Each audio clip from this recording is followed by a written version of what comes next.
Salam, hörmətli dostlar, hər birinizi xoş gördük. Keçən dəfəki dərsimizdə biz xətti reqressiya modelinin koeffisientlərin tapılmasının bir matrislər usulu ilə, bir də deməli sizə əvvəlki qaydada öyrətdiyim usulla, yəni belə deyək də beta koeffisientlərin tapılması usulu ilə onu izah etməyə çalışdım və bir misal üzərində bunu yerinə yetirməyə çalışdıq. Bu deməli evlə bağlı bir misal idi. Yəni evlərin qiymətinin, evlərin kvadraturasının, evlərin qiymətinə təsiri ilə bağlı belə bir model qurmuşduq. İndi eyni datanın Excel-də, Evius'da və bir də Python proqram təminatında necə deməli xətti reqressiya modelini qurmaq lazımdır, onu göstərməyə çalışacağım. Deməli bu datanı onsuz da mən Excel-ə inteqrasiya etmişdim və indi hazırda həmin o data ilə bağlı biz deməli bir proqnoz modeli qurmağa çalışacağıq. Deməli bizdə burada yəni deməli evin kvadratlarının, daha evin qiymətləridir. Yəni bunlar $1000 ölçülür. Bu da evin kvadraturasıdır. Bu da yəni foot, yəni Amerikan ölçü vahidi var. Footla ölçülür. Bunları keçən dərsdə aldığımız koeffisientlərlə birə-bir eyni koeffisientləri onsuz da burada yəni modeldən əldə edə bilərik. Eyni, yəni deməli deyək də Excel-də reqressiya funksiyası vasitəsilə həyata keçirə bilərik. Gəlin onu yerinə yetirməyə çalışaq. Demək, bizdə data bölməsində, Excel-in data bölməsində Data Analysis Toolpak adlı belə bir yer var. Girdikdə bunu görürsünüz. Əgər kimdəsə yoxdursa, fayl hissəsindən girib Options hissəsinə keçirsiniz. Burada Add-ins var. Add-insdə burada aşağıda Excel Add-ins var. Yəni buradan başqa Add-inslər də var. Əslində Excel Add-insi seçirsiniz. Go verəndən sonra burada sadəcə quş qoyursunuz ki, onları sizdə əlavə olunsun. Məndə var deyə yəni yenidən eləməyə ehtiyac yoxdur. Data Analysis hissəsinə giririk. Burada baxsanız, burada bizdə yəni korrelyasiya, kovariasiya, deskriptiv statistik göstəriciləri və digər məsələlər var, hansı ki, bunlar sizə statistika kursundan bəllidir. Burada reqressiya hissəsinə keçirik, OK veririk. Reqressiya hissəsindən bizdə Y dəyişəni əlavə etməliyik. Belə bir yəni panel açılır. Y dəyişənin əlavə olunması və X dəyişənin əlavə olunması məsələsi var burada.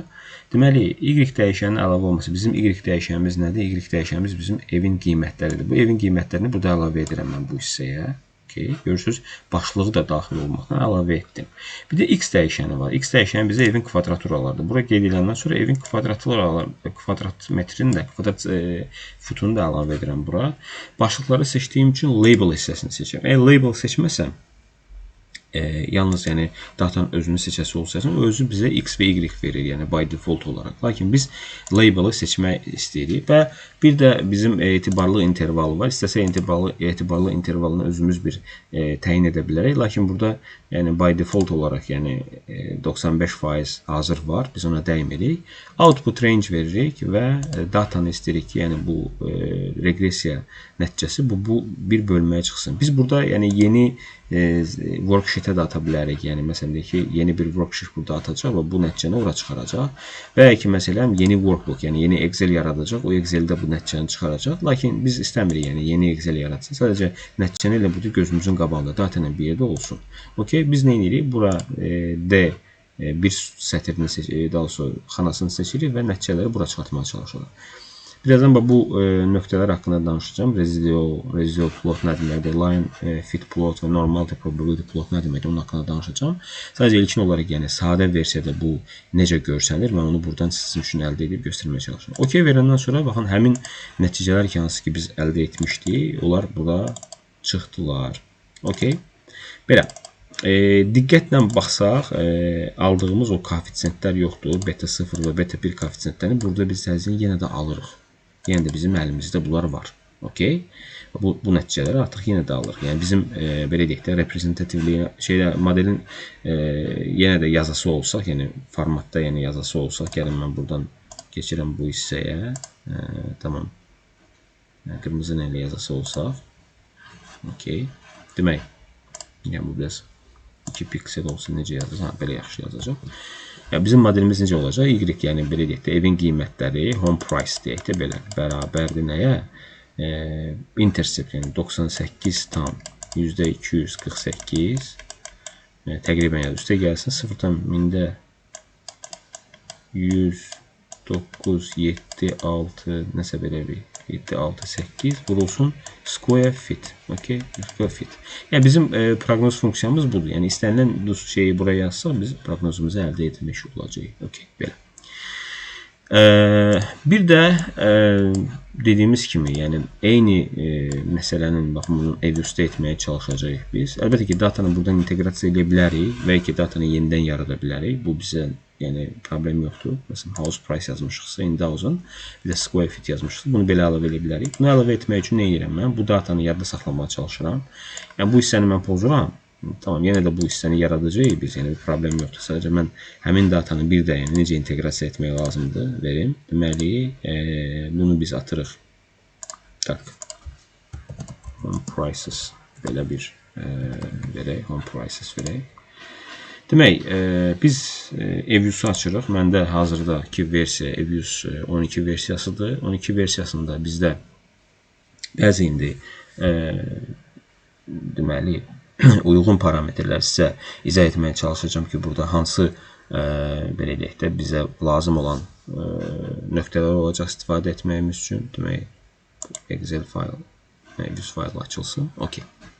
Tamam. Burada görürsünüz, yəni biraz sizə məlumat verim. EVUS sırf, yəni Instagramda adı EVUS, yəni Econometric Views'dur. Burada açılan kimi menyuda belə bir menyu açılır. Əgər istəsəniz ki, bunu götürsəniz, yəni bu bir də açılmayacaq. Amma əslində qaldı bunun açılmasına fayda var. Yəni keçən dəfə işlədiyiniz, yəni son dəfə işlədiyiniz faylları burada görə bilirsiniz. Həmçinin burada yəni yeni fayl yarada bilirsiniz və s. və axır. Məsələn, mən burada datanı da inteqrasiya edə bilirəm istəsəm. Yeni Excel deməli EVUS fayl yarada bilərəm. Yəni yeni EVUS faylın yaradılmasından başlayır. Create a new work file. Burada fikir versəniz belə bir yəni pəncərə açılır. Bu pəncərədə baxın. Müxtəlif data strukturlarına bağlı siz burada yəni yeni səhifə yarada bilərsiniz. Baxın, əgər siz bildiyiniz kimi ekonometrikada, ümumiyyətlə data analitikada fərq etmir. Yəni 3 tip data ilə daha çox işlənilir, daha sonra istifadə olunur. Əlbəttə ki, digər tip datalar da var, yəni strukturlaşdırılmamış, yəni sözdən ibarət və s. və axır. Lakin bu dəqiqə yəni ekonometrika ilə data analitikanın yəni bir qarışıq dərsi kimi bunu düşünsək, burada yəni 3 əsas belə deyək də data tiplərindən danışacağıq biz, data strukturlarından. Birinci, yəni cross-section datalardır. Cross-section datalar, yəni vahid zamanda, yəni zamanı olmayan bir datadan söhbət gedir. Əlbəttə ki, məsələn, bu günə dünyanın hər yerində temperaturlar. Bu günə dünyanın, məsələn, Azərbaycanda mağazalardakı satışların miqdarı, bu günə insanların yaşı, bu günə insanların boyu və s. və axır, yəni müxtəlif informasiyaları götürə bilərik. Məsələn, bu günə universitetdə təhsil alan tələbələrin, məsələn, belə deyək də, davamiyyəti və s. və axır. Bu vahid data kimi sayırıq da, elə bir ki, vahid zamanda olan datadır.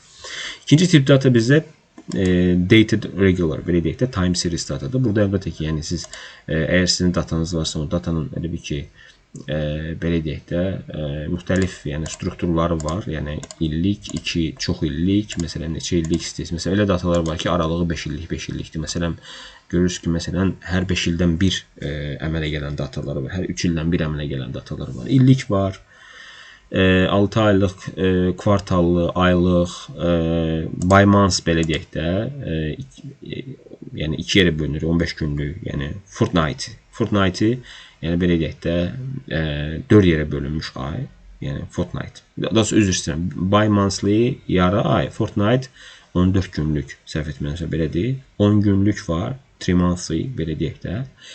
Həftəlik var, 5 günlük var, məsələn, iş günü daxil olmadan, 5 günlük iş günü daxil, həftə sonu daxil olmadan, həftə sonu daxil olmaqla customs olaraq seçə bilərsiniz ki, məsələn, hansından vaxtdan nə vaxta qədər olmalıdır. Intraday, məsələn, bir günün ərzindən neçə dəfə olmasını istəyirsiniz və ki, məsələn, integer date var burada, artıq yəni neçə, yəni intradate saatla ola bilər, necə istəsəniz o formada bölə bilərsiniz. Məsələn, biz bugün hal-hazırda ki, bundan işləmirik. Ve üçüncü tip data balance datadır, panel datadır bu. Panel data artıq burada başlanma, bitmə, cross section nə qədər olmalıdır onu da göstərəcək. Əlbəttə ki, bunun haqqında məlumat sizə veriləcək. Yenə də yəni biz data tipləri haqqında danışmışdıq. Yenə də o data tipləri haqqında danışacağıq. Bizim bugünkü yəni təlimdəki bizim mövzumuzun datası cross section data olduğu üçün unstructured data seçirik və observation bizə nə deyir? 10 observation var bizdə. Work file'ın adını qoya bilərik. Məsələn, reg1 məsələn adını qoyuram. OK verəndən sonra mənim görürsüz 10 imkan verilən 10 deməli observation burada göstərir. Əslində qalanda bu observation sayını artırmaq olar da burada. Məsələn 15 eləmək olar burada. OK eləsəm 15 olacaq artıq. Və mən 15 eləmirəm, 10 seçirəm. Gördüyünüz kimi burada yalnız C constant və residual var burada. Lakin bizdə dəyişənləri biz yaratmamışıq. Əlbəttə ki, biz bura Excel faylını inteqrasiya eləyə bilərik. İnteqrasiya etmə usulu necədir? Mən bunu bağlayıram, no verirəm. Gəlirəm Excel fayl hissəsinə, import verirəm, import fayl götürürəm və buradan gəlirəm. Biz burada deməli bir data yaratmışdıq, home prices. Baxın, OK verdim. Deməli dəqiqə, data açıq qaldığı üçün belə olur bəzən. Gəlirik bura, import veririk datanı, import file veririk, gəlirik desktop hissəsinə. OK, home prices, open. Görürsünüz, datanı gəlir burada göstərir. Sadəcə burada heç bir şeyə dəymədən, yəni irəliyə verib, yəni finish verəndən sonra burada no veririk ki, dataya link eləməsin. Görürsünüz, burada home price, yəni evin qiymətləri gəldi, 10 dənə evin qiyməti, həmçinin də evin kvadraturası gəldi bu formada. OK. Digər usulla necə eləyə bilərik? Yenə də bunu bağlayıram, no verirəm və təzədən gəlirəm, yəni create new, yəni baxın buradan new work file, yenə də baxın bayaqki kimi unstructured, 10 dənə observation verirəm, bunun adını reg1 qoyuram, yəni OK verirəm və burada mən datanı necə yarada bilərəm? Sağ düymə ilə boş yerə vurub new object verirəm, məsələn deyək ki, mən series yaradıram, adını qoyuram home price. Home price. OK verdim, mənim yeni datam yarandı. Lakin bu boşdur burada, yəni içində heç nə yoxdur. Evin qiymətləri içində heç nə yoxdur. Bunu dəyişmək üçün nə etməliyəm mən? Buradan gəlirəm, bax buradakı menyuların içərisindən fikir versəniz belə bir bölmə var. Burada edit. Edit vurandan sonra artıq datanı buraya əlavə edə bilərəm. İndi əzbəri yadımda qalmadığı üçün qayıdıram buraya. 245 312 279 308 279 308 199 308 199 219 405 219 405 324 319 yenidən bir de 255. OK. Bu dataları daxil edəndən sonra bağlayıram. Artıq bu datalar buradadır. Yəni heç yana girməyəcək. Eynilə yenə də mən burada new object verib, new object yarada bilərəm. Series. Burada adını qoyuram. Square. OK. Fit. Adını belə qoyuram. Square fit. Square fit qoyandan sonra yenə də 10 dənə bizdə yəni nə yaranır? Boşluq yaranır. Yenə də bunu doldura bilərəm. Edit eləyirəm. Baxın 1400 1600 sonra 1700, 1875, 1700, 1875, 1100, 1550, 1100, 1550, 2350, 2450, 2350, 2450, 1425 ve 1700, 1425 ve 1700. Okay, belə. Evin kvadraturaları da hazırdır. Artıq yəni datanı buraya əlavə etdim. Yəni dediyim kimi Excel-lə də əlavə edə bilərik, belə də əlavə edə bilərik. Əslində qalanda ilkin olaraq yəni biz reqressiya modeli qurmamışdan əvvəl, yəni gəlin bir bizim slayda qayıdaq. Reqressiya modeli qurmamışdan əvvəl bir bu datanın yəni paylanmasına baxırıq. Yəni kvadratura ilə evin qiyməti arasında necə bir əlaqə var? Gördüyünüz kimi burada yəni əlaqəlilik fikir versəniz bir pozitiv bir əlaqəlilik var. Yəni kvadratura artdıqca və bu kvadratura artdıqca evin qiyməti də nə olur? Artmağa doğru gedir.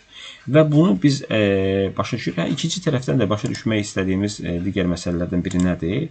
Burada datanın nə qədər sıx və nə qədər geniş paylanmasından söhbət gedir. Yəni bunlar arasındakı əlaqəlilik necədir? Yəni bu bir xəyali xətt varsa bunun ətrafında paylanması necədir? Yəni sanki bir xətt formasına gedir və daha çox sıx paylanıb və biz deyirik ki, burada yəni data nədir? Deməli x-in y-dən asılılığı biraz yəni nədir? Yəni kifayət qədər belə deyək də significant, əhəmiyyətlidir və ya ki belə deyək də daha yəni ciddidir. Bunu ev üstə necə baxa bilərik? Yəni biz x ilə y arasında, yəni əgər bir deməli x və y yəni datası götürürüksə, məsələn yəni bu y-dirsə, bu x-dirsə, ilkin olaraq birinci götürəcəyimiz nə olmalıdır? Üzr istəyirəm, x olmalıdır, sonra y olmalıdır. Okay? Ona görə ardıcıllıq burada yəni ev üstə qorunmalıdır. Mən birinci square fit götürürəm, sonra home price-ı götürürəm. Sağ düymə ilə bunu seçirəm. Open as group, yəni qrup kimi paylaşıram. Görürsünüz, eyni data kimi paylaşdım burada, qrup kimi paylaşdım. Və mən bunu nə edirəm? Bir qrafik olaraq görməyə çalışıram. Burada necə qrafik olaraq gördüksə, deməli, slaytda. Burada da eyni ilə görməyə çalışıram. Nə edirəm? Burada fikir versəniz, yuxarıda menyular var.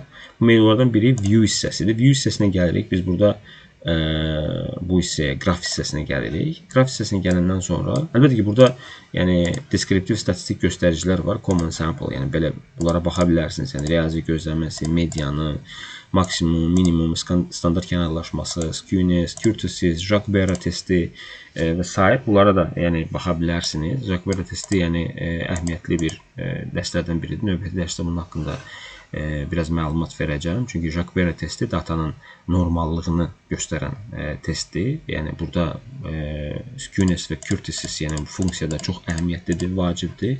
Jacques-Barra testi necə hesablanır və nə qədər olmalıdır? Buna baxacağıq biz.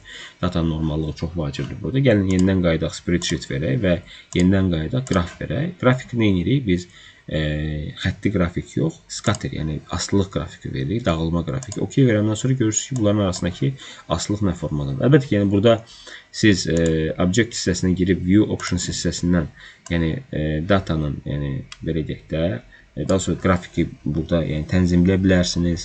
Yəni daha bir normal formata gətirə bilərsiniz. Graph elements var məsələn ki, line and symbols var məsələn. Bu symbols necə olmalıdır? Solid always bəlkə bu formada. Yəni seçim eləyə bilərsiniz ki, yəni belə olsun. Məsələn, apply versək, OK görürsünüz, belə bu formada görsənir. Və ki, məsələn, object hissəsinə girib, təzədən view options hissəsinə girib, options hissəsinə gəlirsiniz.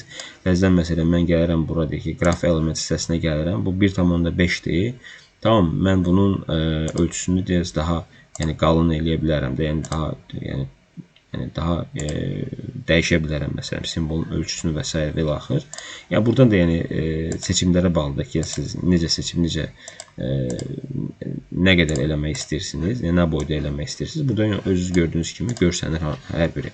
Mən əlbəttə ki, bunu dəyişdim. Dəyişəndə biraz yadda saxlamadım. Tamam, yəni bunu belə versək, məsələn, apply versək, OK versək, bu görürsünüz, dəyişilmiş formada göstərir. Əlbəttə ki, bura biz xətt hissəsini də əlavə edə bilərik. Məsələn, graph element hissəsinə versək, biz interpolation əlavə edə bilərik və s. və axır. Burada yəni çox yəni parametrlər var ki, əlavə etmək olar. Yəni bununla artıq siz yəni oynaya bilərsiniz, bəzi şeylərə baxa bilərsiniz, burada görə bilərsiniz ki, yəni sizə lazım olan komponentləri əlavə etmək olsun. Lakin slaytda necə verilibsə, mən burada onun təsvirini, burada bir də yəni göstərməyə çalışdım ki, siz onun təsvirini görəsiniz. Görünür ki, odur ki, yəni bunlar arasındakı nə bir pozitiv əlaqə var. Təzədən yenə də spreadsheet hissəsinə qayıtsaq, buradan bunların arasındakı korrelasiyaya da baxa bilərik. Baxın, belə bir bölmə var. Covariance analysis. Burada correlation seçirsiniz və ordinary, yəni adi korrelasiyada da bunu seçirsiniz və digərlərini də seçə bilərsiniz. Spearman var, burada Kendall, Tau və s. var. Hətta ki, yəni ona ehtiyac yoxdur. Yəni sadəcə yəni belə bir korrelasiyasını seçirsiniz. Görürsünüz ki, tamam, bunların arasının korrelasiyası 76%, yəni buraların korrelasiyası. Amma yəni dediyim kimi korrelasiyası hər şeyi həll etmir. Yəni causality daha önəmlidir. Ona görə bu hissədə biz belə baxırıq. Bu formada. İndi mən bunu bağlayıram. Bağlayanda belə bir yəni şey çıxır qarşımıza ki, yəni buradan bizdən soruşur ki, yəni bunu yaddaşa verəkmi, verməyəkmi? Yaddaşa verə bilərsiniz qrup şəklindəki, hər dəfə yaratmaq bizim üçün belə çətin olmasın. Nəyin verirsiniz? Qrup 1 kimi verirsiniz. Məsələn, data qrup yaza bilərsiniz. Group. Benim yaddaşa saxlayarım. Bir dəqiqə. Name. data. OK verə bilərsiniz. Data kimi yaddaşda saxlayın. İstənilən vaxt yəni girib baxa bilirsiniz. Bayaq baxdığımız o xətti reqressiya modeli necə Excel-də yaratmışdıqsa, burada da necə həmin xətti reqressiya modelini yarada bilərik? Gəlin ona baxaq. Deməli, buradan quick hissəsinə giririk. Quick hissəsinə giririk və quick hissəsindən biz deməli, baxın, burada estimate equation hissəsi var. Buradan giririk. Burada biz modeli yaradırıq. Bizim ardıcıllıq necə, yəni bizdə funksiyada ardıcıllıq necə gedirsə, gəlin mən bunu bir də bu formada yazmağa çalışım sizin üçün. Bunu biraz böyütməyə çalışaq. Okay. Biraz 3 piksel olsun. Deyək ki, məsələn, y bərabərdir. Baxın, y bərabərdir. Beta 0 üstə gəlsin, beta 1 vurulsun, x üstə gəlsin, errorda. Yəni bizim yəni proqnoz modeli necə yaradırıq da, biz proqnoz modeli necə yaradırıq biz onu formada yazmaq üçün. Yəni y-imiz nədir? Bizim home price. Okay? Biz evin qiymətini proqnozlaşdırmağa çalışırıq. Buradan seçirik, boşluq buraxırıq. Sonra bizim beta 0 nədir? Konstantdır. Yəni bizim başlanğıc nöqtəsidir, intercept. Intercept burada C kimi, yəni işarə olunur. C-ni qeyd edirik bura, C-ni əlavə edirik. Okay. Buradan tamam. C-ni əlavə edirik və sonra bir də bizdə nə vardı? Bizim yəni square fit, yəni bu hissəni square fit bizdə yəni evin kvadraturasıdır. Okay. Və buradan da modeli seçirik. Əlbəttə ki, burada fərqli modellər var. Yəni mən onların hər birini bu dəqiqə yəni keçmirəm. Yəni zamanla bunları bir-bir keçməyə çalışacağıq biz. Linear least square, yəni least square, yəni ən kiçik kvadrat üsulu ilə modeli necə qururuq? OK verəndən sonra həmin o model hansı dəstədə süzdürsəm, Excel-də gördüyümüz model nə idisə, burada da eyni ilə görünür. Görürsünüz, yəni square fit qiyməti 0,11 təqribən, intercept isə 98,248 bu formada. Və burada bizim qiymətləndirmə olduğumuz parametrlər standard error of regression, buradakı probabilitylər və s. və ilə axırı. Bunları biz qiymətləndirmə çalışacağıq. Hələlik ki, bugünkü dərsimizdə bura qədər biz kifayətlənirik. Növbəti dərsdə artıq bu parametrlərin qiymətləndirilməsini bir Python'da da eyni izaha verməyə çalışacağım. Sonra bu parametrlərin qiymətləndirilməsini biz öyrənəcəyik. Hər birinizə təşəkkür edirəm təlimi izlədiyiniz üçün. Növbəti dərsdə görüşərik. Sağ olun.